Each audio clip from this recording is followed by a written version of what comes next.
নমস্কার বন্ধুরা, রসে বসে আহারে কুকিং চ্যানেলে আপনাদের সবাইকে স্বাগত জানিয়ে আমি আমার আজকের রেসিপি শুরু করছি। আমার আজকের রেসিপি বেলপানা বা বেলের শরবত। বেলে নানা রকম ওষুধি গুণ আছে, তাছাড়া বাজারে এখন অনেক বেলও পাওয়া যায়। তাহলে শুরু করছি আমার আজকের রেসিপি বেলপানা। বেলপানা বানানোর জন্য আমি ভালো করে আঁচি থেকে এইভাবে বেলগুলো আমি ছাড়িয়ে নিয়েছি। এবার এই বেলগুলো ভালো করে হাত দিয়ে আমি মেখে নেব। ভালো করে মাখতে মাখতে বেলের ভেতর থেকে যে বীজ এবং আঁশ আছে এটা বেরিয়ে আসবে। এবং সামান্য জল দিলাম আমি, তাহলে জল দিলে সুবিধা হবে যে বেলের থেকে আঁশ এবং বীজটা তাড়াতাড়ি করে বেরিয়ে আসবে। এবার আমি বড় ছাঁকনি দিয়ে ভালো করে এটাকে ছেঁকে নেব, তাহলে যেটুকু বীজ বা আঁশ থাকবে সেটা আর থাকবে না।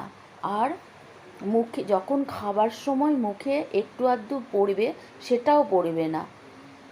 এইভাবে আমি ছাঁকনির সাহায্যে বেলটাকে ভালো করে ছেঁকে নিচ্ছি।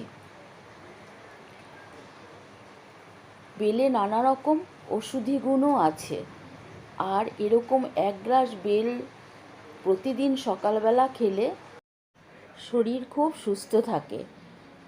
এইভাবে আমি বেলের শ্বাস থেকে বীজ আর আঁশগুলো আমি চটকে বের করে নিয়েছি।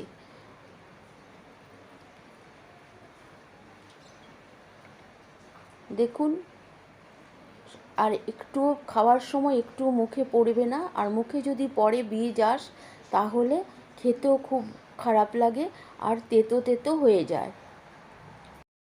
আমি এই রকমই রাখবো, আর বেশি পাতলা করব না, আর বেশি এইভাবেই। আর এখন আমি দিয়ে দেব 2 চামচ চিনি। আপনারা ইচ্ছে করলে গুঁড়ও দিতে পারেন। আমি 2 চামচই দিলাম, বেশি চিনি দিলাম না, কারণ বেলটা বেশ মিষ্টি আছে। আপনারা চিনি না চাইলেও দিতে পারেন। যারা সুগারের পেশেন্ট তারা কিন্তু চিনি ছাড়াই খাবেন। হয়ে গেল আমার বেলপানা। সাধারণ উপকরণ দিয়ে আমি বেলপানাটা তৈরি করেছি, শুধুমাত্র 2 চামচ চিনি দিয়ে। আর আমি আরেক রকম বেলপানা তৈরি করব, সেটা হচ্ছে আমি দুধ দিয়ে করব। বাচ্চারা শুধু দুধ খেতে চায় না, বা শুধু বেলপানাও খাবে না।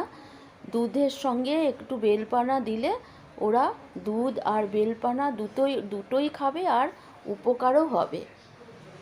আপনারা এইভাবে করে দেবেন। আর 2টো আইস কিউব দিলাম।